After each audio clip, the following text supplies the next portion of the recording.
Hi, I'm Charlotte Phillips, clinical hypnotherapist and NLP practitioner at What Is Your Story?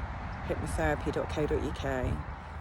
In the last week, there's been a lot of viral stories, memes, Mickey taking out of a couple that were unfaithful in America. They're at the Coldplay concert together when they shouldn't have been. It was the CEO, Andy Bryan, and his HR director. I can't remember her name right now. But I was like looking, you can't help but not see it anywhere on like Facebook or on the other social medias. And lots of people are jumping on it. I'm not saying this to jump on it. I just actually, even though they've done what they've done is really bad, I just think that all of this sharing on social media about them, it's kind of ruined their lives. And yes, they have, orchestrated by being unfaithful, by not having the values that you would have if you're married and holding a position of authority.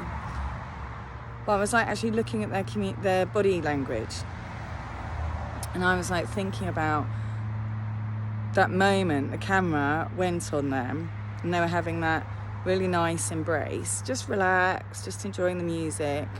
But as soon as the camera went on them, their body language gave them away. That was what the problem was. Whereas if they weren't doing anything wrong, they would have just stayed in that embrace.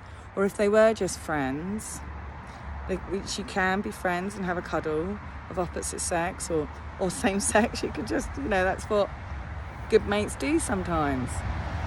They could have just waved and just, and let the camera wouldn't have done anything. It would have just,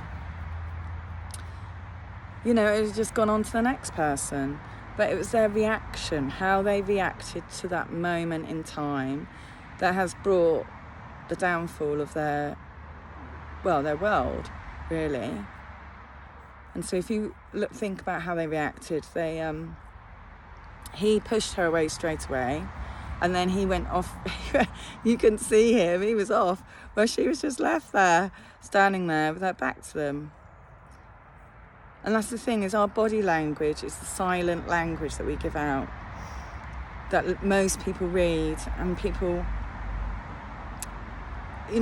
everybody reads body language, and they might not understand it always, but it gives you away. So if you're standing talking to somebody and your feet are pointing towards the door, but your face is pointing to the person you're talking to, what you're actually saying with your body is that I'm going that way. My feet are telling me that I'm going that way. And the person that's talking to you and carrying on talking to you is not aware of your body language, but your body language will always give you away. So it's really important when you're communicating to know your body language. There's quite a few experts out there in body language. There's Robin Deek, who uses body language a lot. He's an ex-FBI trainer, really good on rapport, so how to communicate verbally and with your body. So I recommend his book, Rapport. It's not a big one. That's really handy to look up.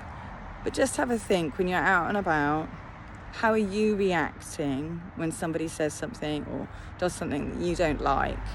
Have a notice where it feels in your body, what you're doing, how you're communicating that non-verbally. And then, because that would be the messages that some people are picking up. So if you're having uncomfortable moments, are you sort of sitting right back, pushing yourself right back out of the picture?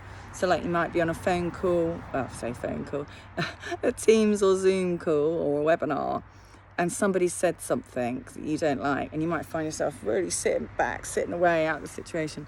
Well, straight away, if you're on camera, you can still read that person feels uncomfortable, they're not happy, they might be getting a bit frustrated, or the stubborn walls come up. That's it, not having that.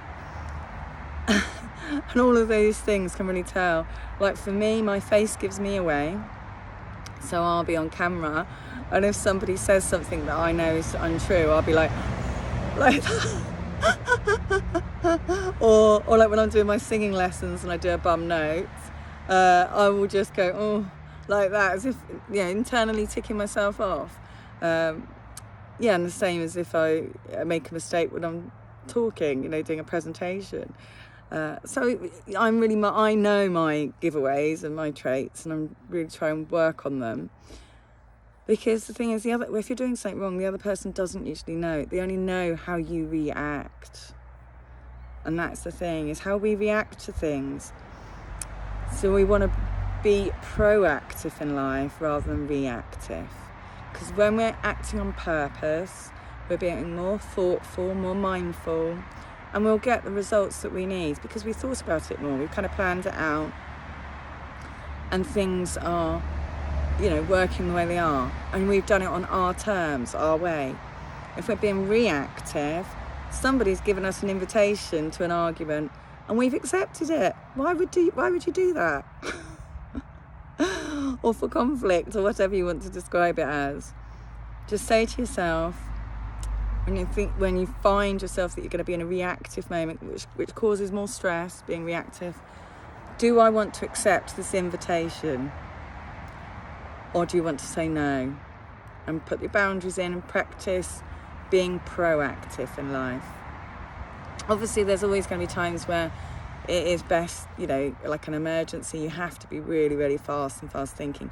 But even then, you'll be making decisions proactively as well. It's when somebody's chasing you up for something, nagging you, things like that. You just want to think, am I looking at things properly, logically, being proactive, or am I just reacting to what somebody else wants me to do?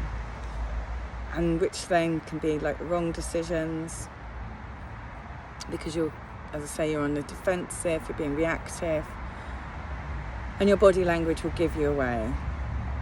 So just have a think about the communication, what you're doing. Am I on purpose? Am I proactive? Is this the outcome I want? Is this how I want to be seen? Is this how I want to behave? I'm Charlotte Phillips, clinical hypnotherapist at whatisyourstoryhypnotherapy.co.uk. Do follow me on YouTube, What Is Your Story Hypnotherapy, or on TikTok, Charlotte Hypnotherapy. Bye for now.